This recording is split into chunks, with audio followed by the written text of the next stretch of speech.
All right, welcome everybody to the Ballhawks podcast here on this wonderful, wonderful Monday evening on a night when Justin Tucker is drilling 70 yarders with distance to spare. What more could you want? You just had to know tonight was going to be an incredible night. We're here. Chris and I are here. Sleepy Chris looks extra sleepy today.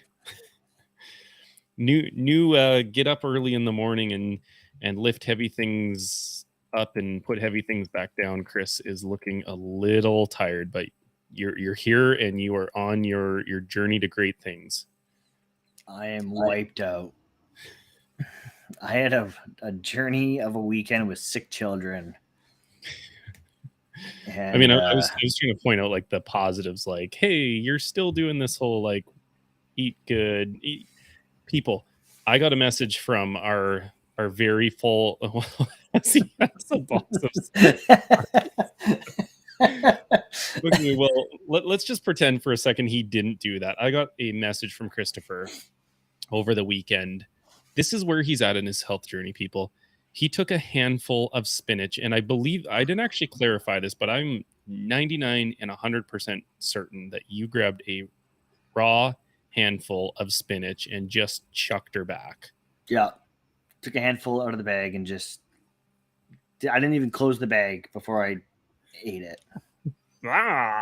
Yeah. My wife told me Nadine told me I'm disgusting because she doesn't understand why I do these things. You also didn't understand why I do these things. No. It's just I don't know. It's just the way my brain functions sometimes. Yeah, I mean, we did agree on another food thing, which I think is, always important to tell our guests because usually we don't agree on food things. We both really like spinach cooked in our eggs, which is healthy and delicious, but it's cooked. Like, there's something about raw spinach, especially like just going Popeye style, where you grab a whole handful and just mower down. But fun fact, Popeye's actually on my bag of spinach. Is it actually? It's Popeye's brand. Seriously, there's a picture of Popeye on my bag on the bag of spinach I bought. You're like, we have two things in common, Popeye. We both like raw spinach, and one of our forearms is bigger than the other. Oh, wait a second. Wrong show. That will be for tomorrow's show. You did say I was picking heavy things up.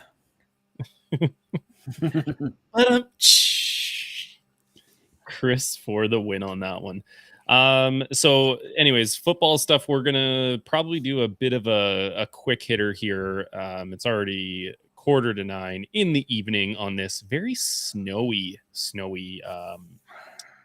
Monday morning. Little fun fact for you, I missed about half of the third quarter today because I was out shoveling snow.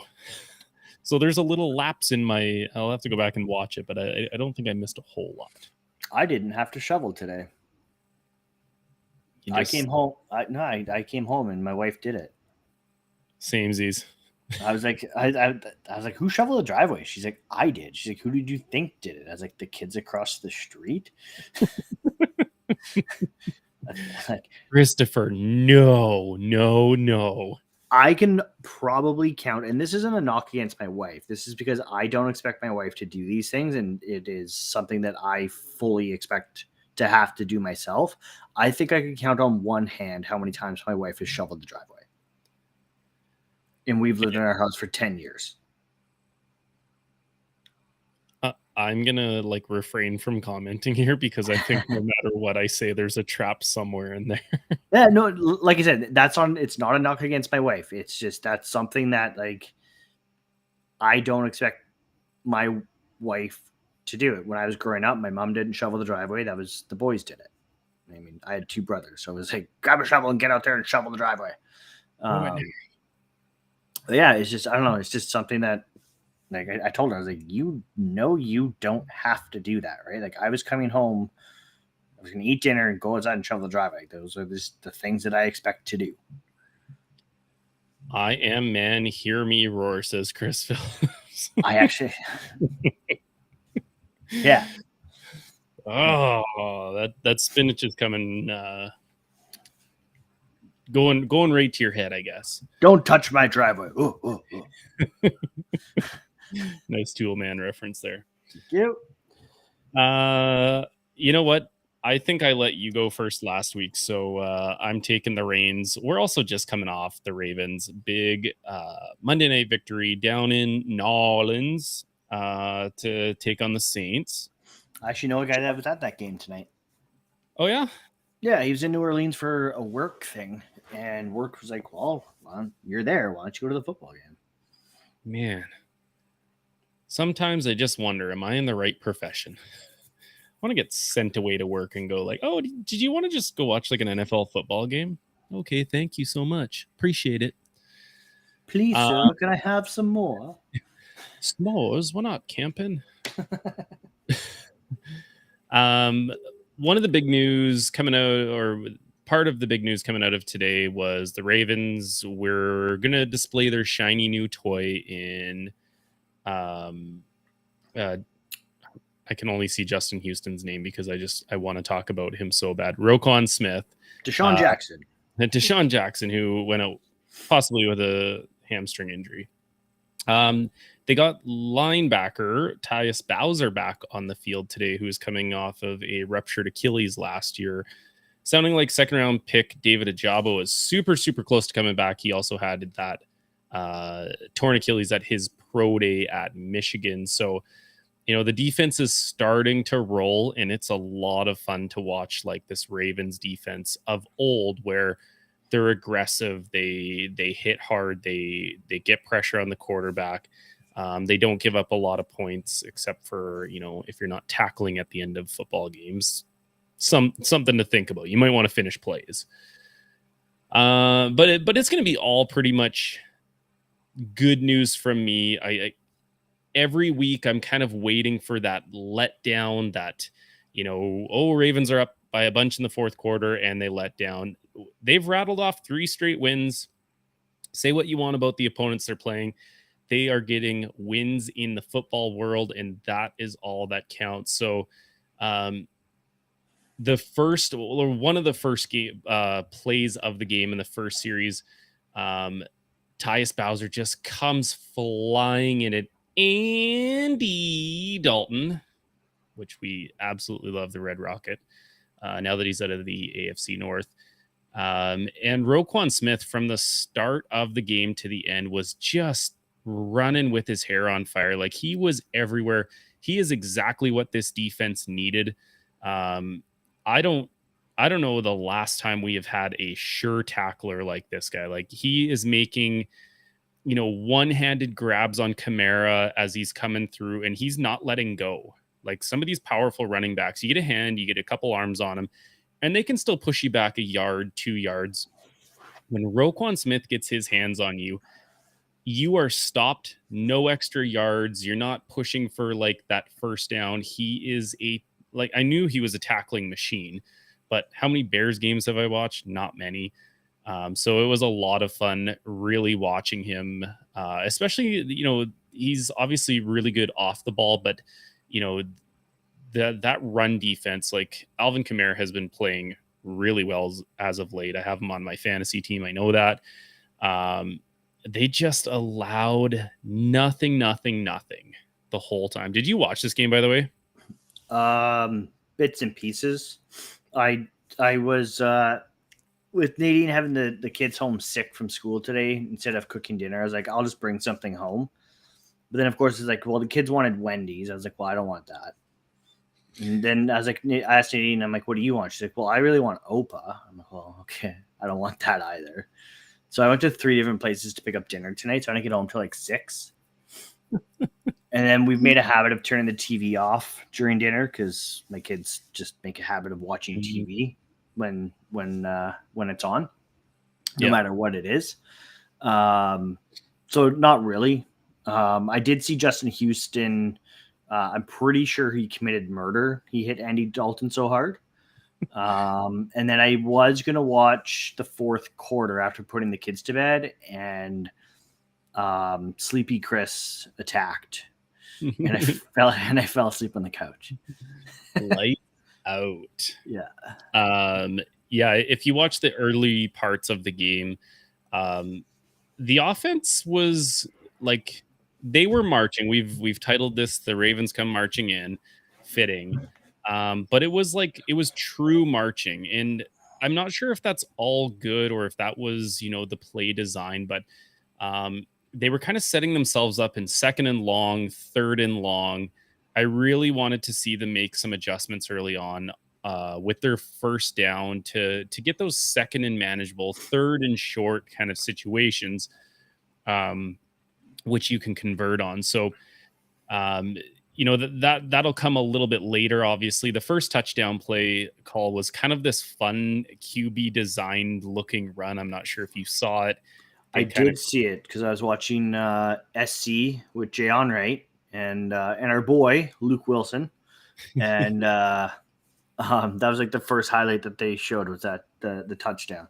Yeah, it was just kind of like a fun play call. I really like, you teams have to respect Lamar. So he gets the snap, he rolls out to the right. The whole team is like shifting with him, and the Saints bite so hard. They like bit all in on run.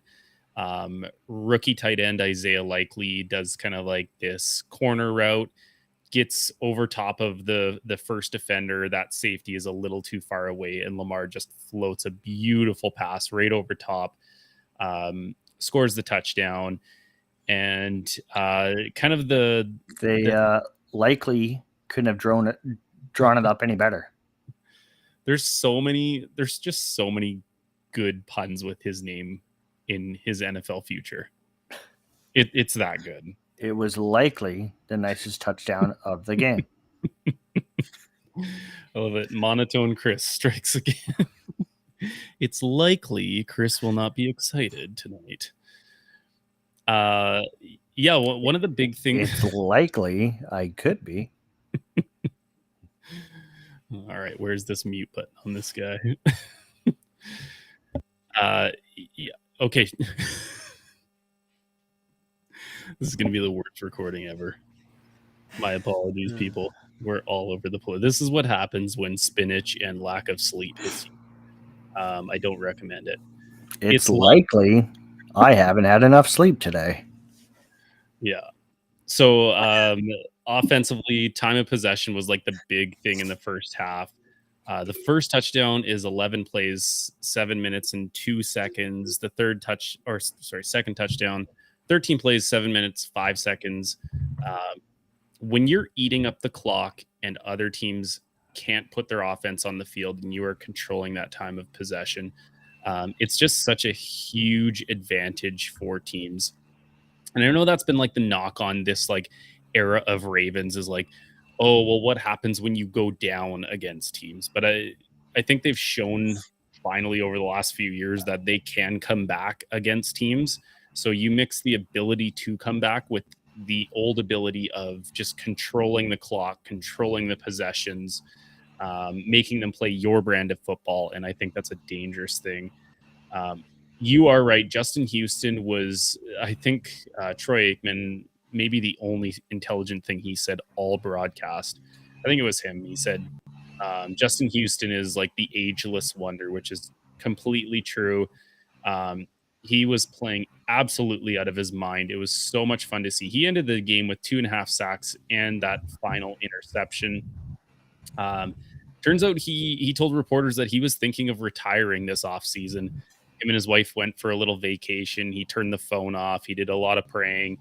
And basically, God told him, give me your all, and I will give you what you desire. So I think Ravens fans are hoping that's a Lombardi this year, but maybe he's got, bigger plans other than football, to be honest. Yeah, the one thing I disliked, and this is the only thing I'm going to criticize, there's two things this whole game that I really despised. Last 2 minutes of the first half, Andy Dalton basically marches the ball the entire way down the field. And it was so it wasn't the defense that had played the first entire half. They were all over Andy Dalton. They were stifling the Saints everywhere. And then it's like they kind of have this like soft prevent defense all the time. And like, I don't know why they don't just go to like some sort of pressure. Like don't rush 5, but at least rush 4. Don't have a 3-man rush, and just do like, 2 high safety with some sort of like cover 2, cover the sidelines. I'm not sure what's going on there, but they essentially just concede 3 points in the last under 2 minutes. And that's something that can, come back to bite you later in games. It ended up not being as big of a deal, but that was definitely one of the frustrating points.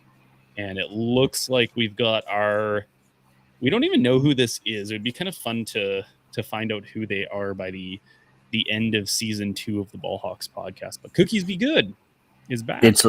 It's likely he likes cookies. And or she. We don't know. Or she. Welcome back, Cookies Be Good. Happy to see you. Happy to have you back. Hope you're enjoying your cookies tonight. With milk, always. With milk, yes, that's a good idea. Always. Yeah, so getting into the second half, I obviously let you know that I was being a good neighbor, good Samaritan. I was not only shoveling my own driveway, I was helping my neighbor who's away, being that person that shovels off of the road a little bit and not putting more snow into the middle of the road. So I missed, the first drive of the Ravens second half. Turns out they had to settle for 3 points. They missed a golden opportunity. The second half just seemed like the Saints knew they were going to lose the game. Like they were in it, but at no point did I feel like the Ravens were under the gun. Never did I think they were going to get a touchdown. Obviously, you got to finish plays. Did you see the play where Marcus Peters goes to push the guy out of bounds? He kind of tiptoes on the sideline, and then Chuck Clark just lets him walk past him. I don't think he was moving, was he? Who's that? Chuck Clark. Like, wasn't he just standing there and watched him run by? Yeah.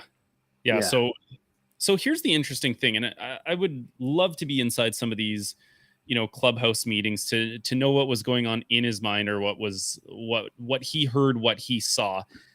Because my wife was watching it beside me. She came down for like the last couple minutes, and she goes, "Why didn't that guy tackle him?" And I go, "Great question." And I'm still scratching my head. And when I'm watching the replay, I'm trying to think like what went through his brain to not at least follow through on it. And here's my best guess, and I could just be like totally off in left field. Because the way the NFL is going, where everything is called a penalty, any sort of excess taunting, celebrating, too hard of a hit, getting too fired up after a hit, I wonder if, you're very hesitant when you think a guy has gone out. If you go and hit that guy on the sideline and the refs had already blown the whistle, like who knows, maybe it's so loud in that Superdome, maybe he felt like the whistle had already went. If you hit that guy on the sideline, there's another 15-yard penalty. Like how many times have we seen a guy get up after getting tackled and he runs like 15, 20 yards just to turn around and go back because he's like, oh, right, I'm down. Now, if you hit that guy, you're going to be the one getting the penalty. That's like literally the only thing I can think of that stopped him from at least, going and hugging him. Like, hey, man, you can't go into my end zone. I don't know.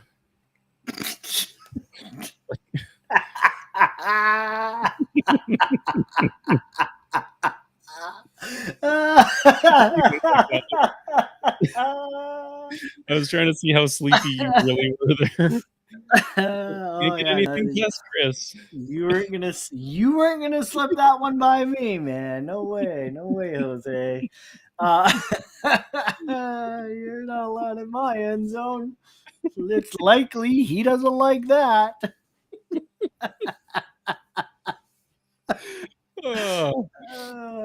I was standing inside trying to finish that line without, like, the classic, like you try and say a line and you just like your voice flutters because of it. Yeah. Is it likely that happened? How do you get that one? My best guess is it was a garbage time touchdown. Why risk injury? Business decision. Business decisions, and it's likely he didn't want him in his end zone. Just when you thought you were going to get the line of the night. No. Let's see. What else did I have? I tweeted out towards the end of the game. Lamar had this run in the fourth quarter where I think it was Cam Jordan might have had him like almost dead to rights behind the line of scrimmage. And I don't care whether you hate the Ravens, whether you think Lamar is a running back or a quarterback. I think people need to like stop for a second and just realize what we are seeing out of this man. It is so incredible to watch him move just with the football, throwing it, running with the football. He requires such little space. He's so fluid in his movements, but he's so quick. He's so agile. He's so just like he's got that killer instinct that if he wants 2 extra yards, he's getting 2 extra yards. Right? Like he gets out of a tackle here, slips a tackle there, spins out of one over here. It's just so much fun to watch this guy with the ball in his hands. He's such an absolute weapon. And then finally, before we get to the Seahawks here, there was one line the ref threw out that basically summed the whole game up. At the very end of the game, Saints have the ball, flags go flying, and the ref says, false start. Everyone but the center. Like, you guys all sucked that bad that we just know the center didn't flinch. You guys all moved. So the Ravens get a big win in New Orleans. They move to 6-3. They're on their bye week now. It looks like the only injury that I could see was Deshaun Jackson was questionable with a hamstring to return. But this is going to give extra time for, Mark Andrews, who didn't make the trip down to New Orleans, Gus Edwards. Maybe we see JK back. They don't play till I believe it was like the 20th of November, which is almost a couple weeks. Great time to get healthy. They host the Carolina Panthers at home after their bye week. I'm really liking the way this team is shaping up. And I think every single week our teams have matched each other except for 1 week or 2 weeks. Sorry. Getting pretty close here. Yeah. Yeah. So let's hear about the Seahawks win. But wait, I have a question for you. Okay. You didn't address Lamar Jackson and Ronnie Stanley screaming at each other. Yeah. I mean, there was a lot of here's the interesting part. Like when you're beating up on a team and you're yelling at each other, I think what that shows is, hey, we are playing a team that we could be absolutely like just beating down. It should not be even this close. They're not going to be able to get away with certain things in the playoffs against, the Chiefs, the Bills, the Eagles, if it's, Super Bowl kind of thing. Right. So for me, I just love seeing that. There's players everywhere that are just, they want to be excellent. They want to be great. To be great, you can't have stupid penalties, stupid miscues like that. And you see a guy like Lamar, who's his whole career, when something goes wrong, he is not afraid to get fired up about it. But just as quick, seemingly, they kind of just let it go. It's like you see him and Ronnie Stanley where he's talking, and I think it lasted for like 2 minutes on the sideline where they're just like talking back and forth. But the whole time you see Ronnie Stanley kind of like patting him on the chest. I think that's more of two great people knowing what it's going to take to get to that next level. Same thing with Marcus Peters, right? You saw him again on the sideline where he's screaming at a coach or he's like there with John Harbaugh. I don't know what was said. I don't make a big deal of it. I think those things usually are bigger deals when your team is, 3-6 rather than 6-3, in my opinion, anyways. Yeah, cool. again, it was one of like the few things that I actually saw of the game tonight, so I wanted to bring it up. Is everything good in paradise, huh? Yeah. I'll bring that up. Opened my eyes for 2 seconds. I was like, "Hey, what's going on? They're fighting. What's You this? guys are friends, man. You're friends. It's Same like team, man. Same friends. team." Yeah, the Seahawks took their NFC West leading record into Arizona against the Cardinals this week, which I always hate playing there. That stadium's a little bit cursed. Quandre Diggs got injured there last year. Bobby Wagner got injured there the amount of Seahawks players that have played their last game as a Seahawk in that stadium: Bobby Wagner, Earl Thomas, Cliff Averill, Cam Chancellor.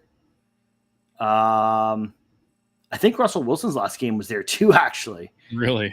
I think so. Yeah. His Sucks. was the only one that wasn't injury related. But yeah, I'm pretty sure his last game was in Arizona as well at the end of last season. So Crazy. that's yeah. So always nervous. I hate those Cardinals games. I say it every time. They're just the weirdest, like most bizarre, like anything can happen type games. And of course, Cardinals fans and like, well, not like Cardinals fans and like everyone else around the league who isn't believing in the Seahawks. It's like, well, yeah, sure, like whatever, man. The Seahawks beat them last time, but like they didn't have DeAndre Hopkins, so like, man, like they're so screwed this time. It's not even be close, man. I'm like, child, please with that. So I will say, like, I mean, the Seahawks started the game with the ball.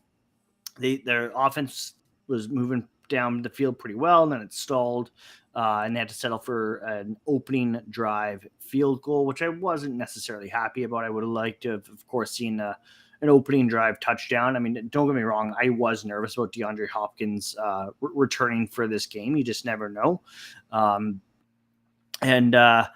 Of course, the Cardinals, their opening drive, they marched down the field, and first drive, touchdown, DeAndre Hopkins. It's like, oh, crap. Here we go. And it was just, for some reason they had, if I'm not mistaken, Hopkins was running across the middle of the field, and Boye Mafe was covering him. It's like, this doesn't make sense. Why do you? First of all, he's supposed to be rushing the passer. Second of all, he's not catching DeAndre Hopkins. Like, come on. Again, child, please. Bad defensive alignment. Yeah. And then after those first two opening drive scores for each team, defenses kind of got involved a little bit more. The first half for the Seahawks frustrated me. They were getting a lot of pressure on Kyler Murray, but they couldn't seem to get home. They had 0 sacks in the first half, which was surprising. There was a couple where, like, same thing. I thought Kyler was dead to rights, and somehow he, like, I mean, he's probably because he's 5'0", but like he just like slipped underneath somebody's legs, I think probably, and like ran upfield and somehow got the first down. The Cardinals also converted a couple third and like really like 3rd and 14, 3rd and 17s in this game. But in the second half, the Seahawks defense finally got home. We ended the game with 5 sacks, all 5 coming in the second half. Bruce Irvin, again, I was hyping him up last week. He's still playing like he's rejuvenated 25-year-old, like just rushing the passer. He collected his first sack of the season. I think it's like his first sack in like 2 years or something like that. Really? Which which is pretty cool to see. Ken Walker put up a very, very quiet 26 carries for 109 yards and a touchdown. No kidding. I thought he had 2 touchdowns. He might have had 2 touchdowns. I feel like, I mean, I have him on my other fantasy football team, and like, yeah, he had 2. He had 2.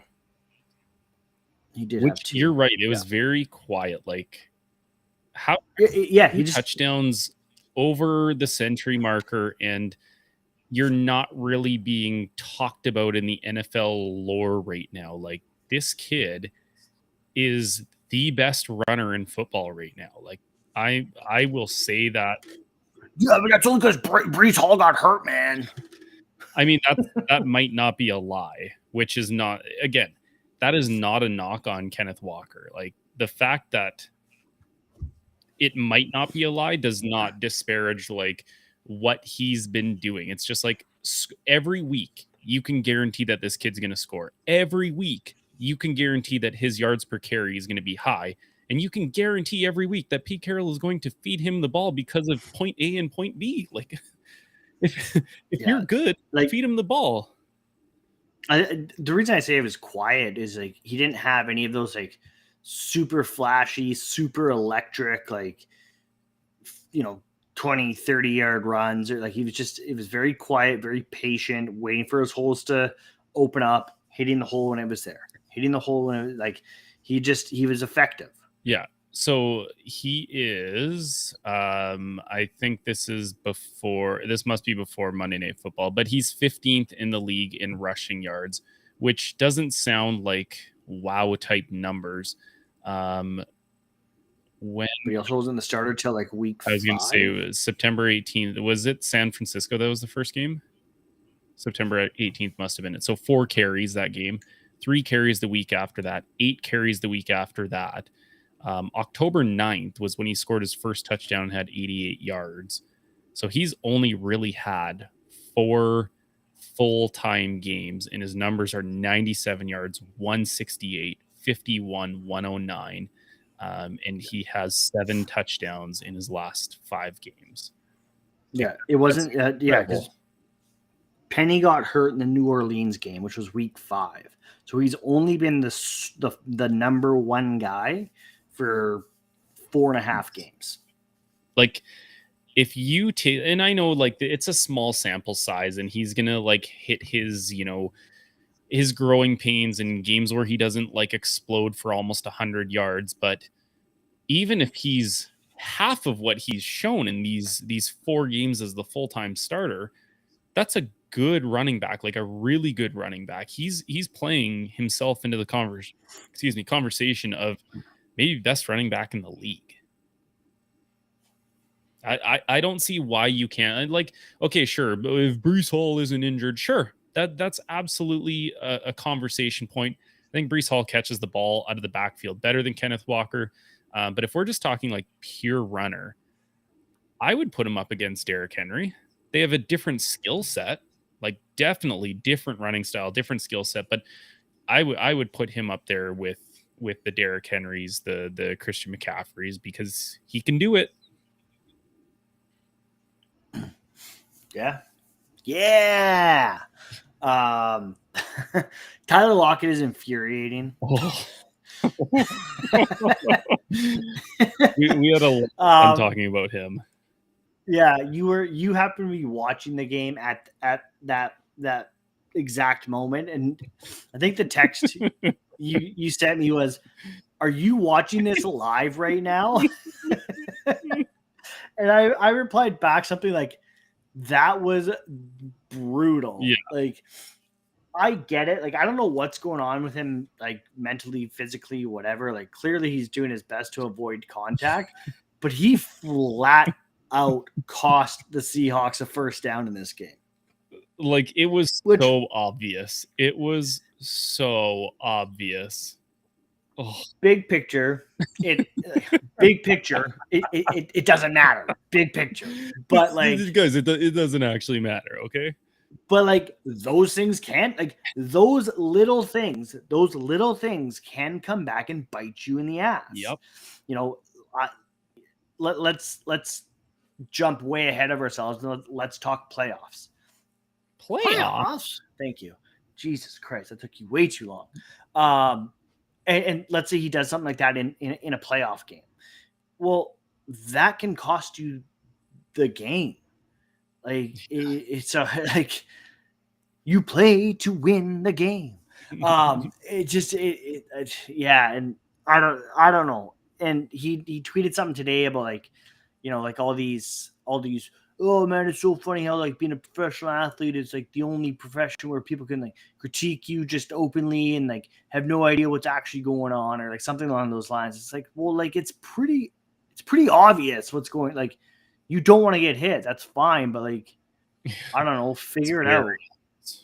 Yeah, well, saying that, he did get later on in the game, he got absolutely crushed by Zaven Collins. I did see that. Yeah, big third down catch. Yeah, well, Collins actually got flagged for defensive receiver. Yeah. So there's another 15 yards on top of it. And you could tell like Lockett, like he's usually pretty quiet, but he got up and he was pointing the first down. Like you could tell he's pretty fired up after that one. He's probably pointing at all the Seahawks fans.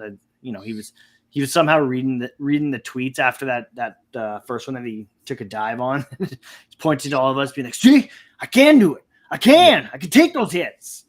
It's like, you didn't actually mean to do that one, bud. You had no clue that he was there. Yeah. Otherwise, I mean, Gino was again like phenomenal. He did have a pick six in the game, which was, I mean, it was a bad throw combined with a great play. It's like Collins like being able to like tip that up and to himself, catch it and bring it back for the touchdown.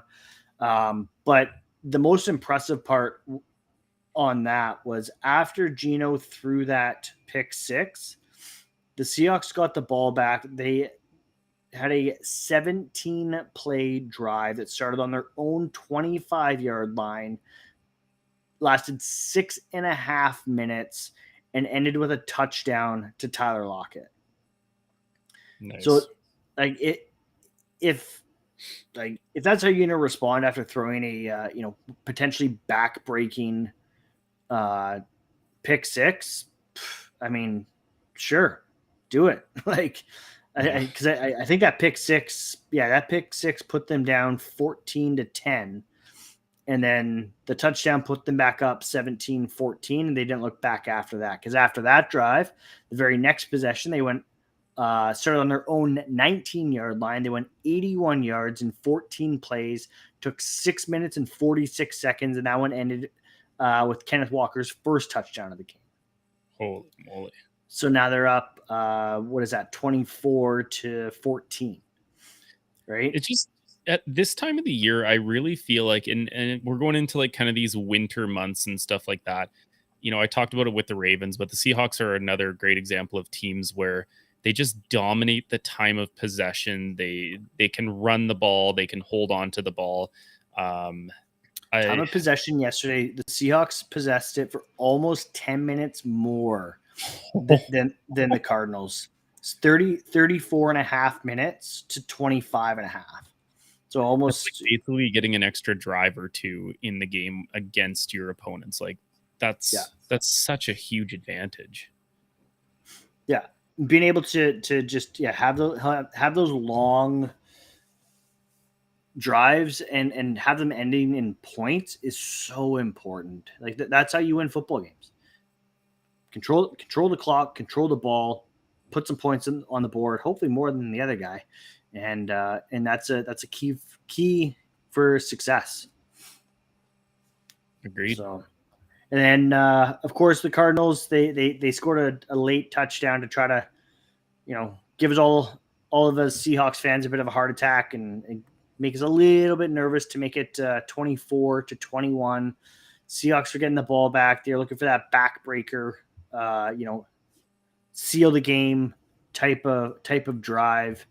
And everyone in the stadium, everyone at home was expecting the Seahawks were just going to pound the rock. They're just going to give it to Ken Walker and just let him do his thing. Just pound the rock, pound the rock, pound the rock, and just kill the clock.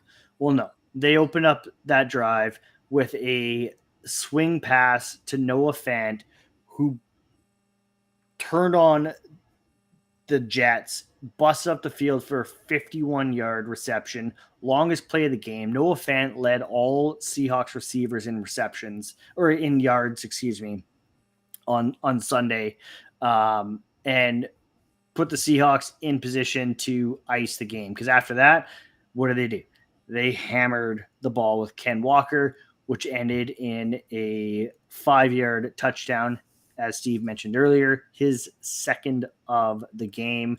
But that last drive, they went started on their own 15-yard line, 8 plays, a minute and 18 seconds, and scored a touchdown. And I don't know if you saw John Schneider's face after Kenneth Walker's second touchdown, but he's like laughing on the sideline, and he's got this look on his face like, I can't believe we got this guy in the second round. Like everyone thought we were so stupid, wasting a premium pick getting this guy. And like, I think Kenneth Walker and John Schneider and Pete Carroll and Geno Smith and everyone involved with that Seahawks organization are forcing a whole lot of people to eat a whole lot of crow. I mean, the Seahawks over under before the season started was 5.5 wins. I hope you all hammered the over. That is wild. They're at 6, baby. I was talking to a guy at work. Same guy I was talking to last week who asked me if the Seahawks are going to make the Super Bowl. And today we were talking. He's like, "Oh, I saw the Seahawks won yesterday. Like, that's awesome." And like I said, he's really, really new to football. And he's like, "Do you think the Seahawks will make the playoffs?" I was like, "I don't know, man. Like, it's still like it's only halfway through the year. Still, like, it's still a long ways to go. Like, I don't want to jump the gun." He's like, "Well, like, he's like, how many wins do you think they need to make the playoffs?" I was like, and I didn't want to say. I was like, Hammond and Han. I was like, like realistically, to be a wild card team at the bare minimum, probably 10 to 11 wins. So probably 4 to 5 more wins just to be a wild card team. And then I looked at last year's standings just to fact check myself. And the Eagles, who were the bottom wild card team, had 9 wins last year. So I wasn't far off. Like, obviously it's the 17 game expanded season. I remember the 16 game season. It was basically like 9-7 was the goal to get into the playoffs. You win 9 games, like you could still get in. Like you said, the 8-8 teams got in. I mean, the Seahawks, the Beastquake run was their 7-9 team, but 9-7 was kind of like that benchmarker. I feel like it's still kind of the benchmarker for a wild card team. You would see more division leaders in kind of those really tight divisions where you could win a division with 9-7. I agree, though. I think 10 wins gets you a wild card spot. 11, now you're starting to talk about divisional winners. But it looks good, though, Chris. It's so exciting. Like, this is your season of like low hopes, right? Like, we're not expecting anything. And it still sounds like, guess what? We still have almost half a season left to go. Lots of tough opponents. This team is overperforming what we thought. Just enjoy the ride, man. Like, they still have to play. I just pulled the schedule up here. Still got to go and play Tom Brady, who, guess what? He's winning football games again. But they have a week. That game is in Germany, so there's no home field advantage. I think that's true. I forgot about that. I think the Seahawks are going to have a bigger advantage as far as like the crowd and the noise and everything else. I think the Seahawks are going to have a bigger advantage in Germany than the Bucs will. You think so? The Seahawks have a huge following in Germany. Do you know about the Bucs following though? No, but I know the Seahawks have a huge Germany. Yeah, so they have the Bucs, they have their bye week, they have the Raiders, which the Raiders are not playing well, but still a scary team. Like, they've got talented weapons. The Rams, they go and play the Rams again, another talented team, underperforming.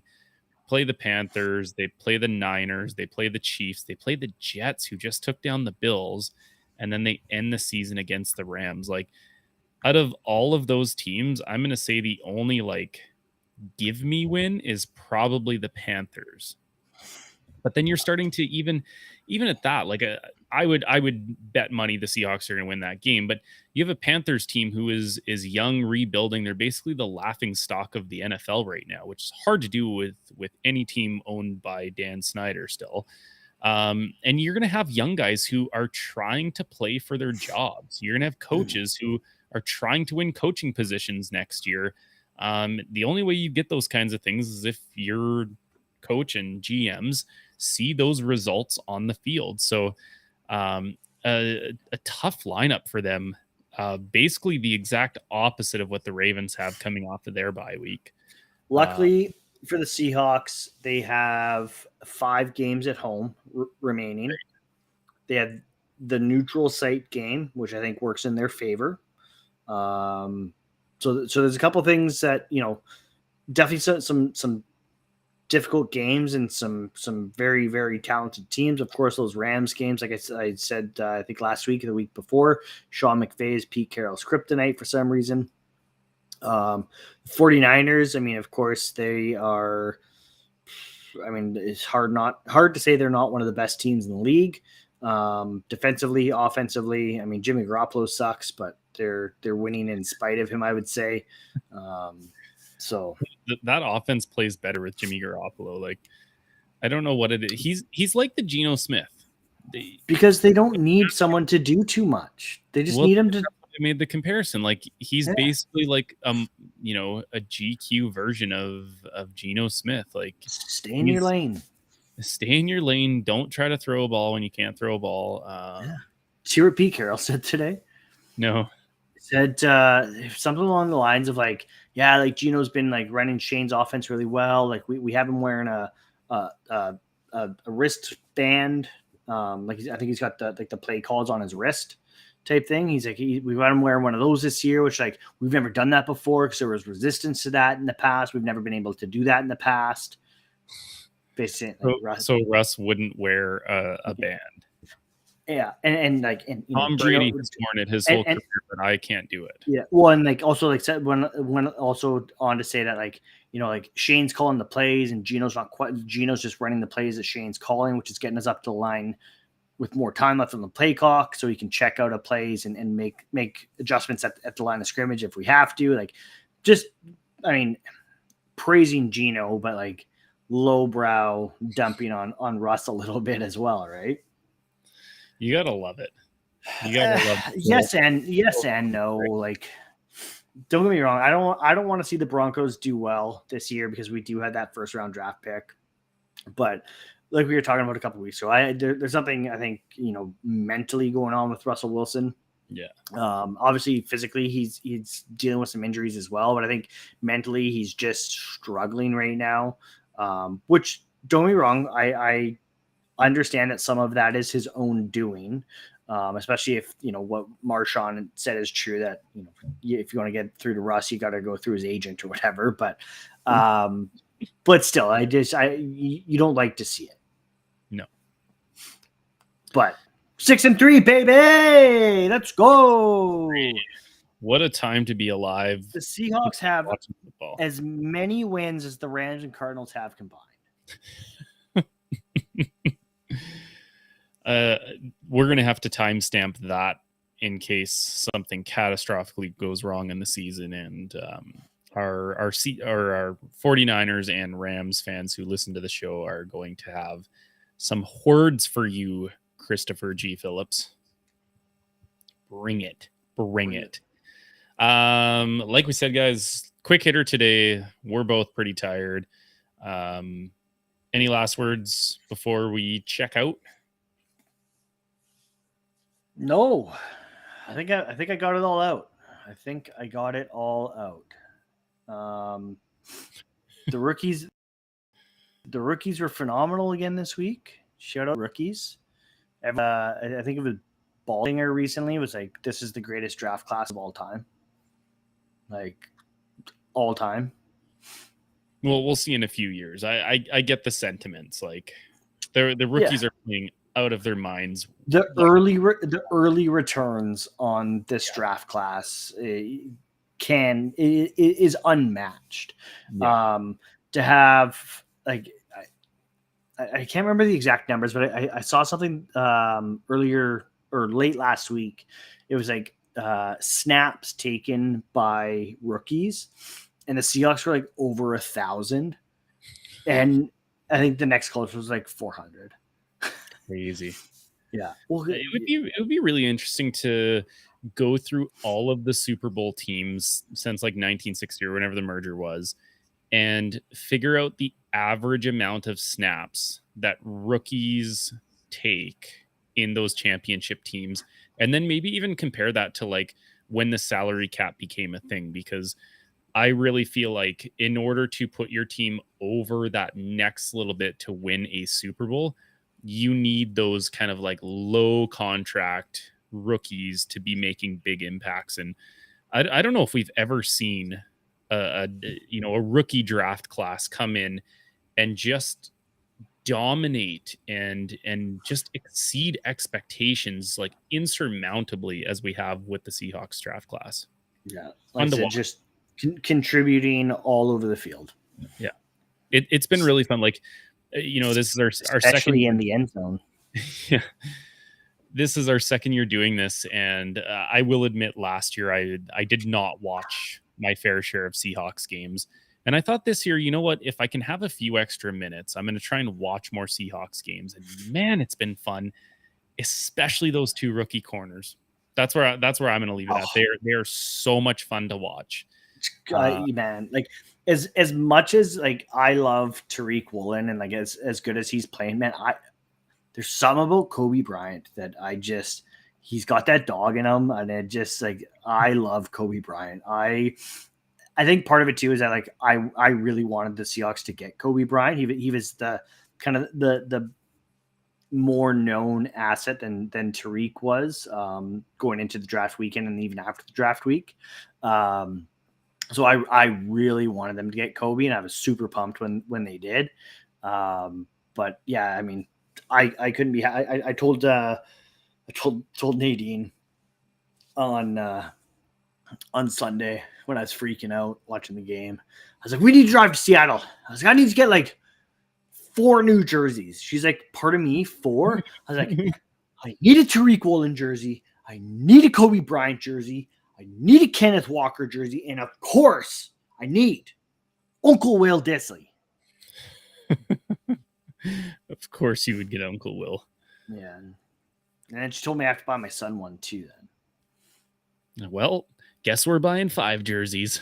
Yes, he's getting that DK Metcalf jersey. Of course, I just bought Olivia a new jersey last year. Nice. And I gave her the choice, Russ or DK. She chose Russ. It's okay. It's okay. She never wears it anyways. Yeah. So, all right, guys. Thank you everyone for tuning in to another episode of the Ball Hawks podcast. We really appreciate you guys supporting us. Of course, go subscribe wherever you can.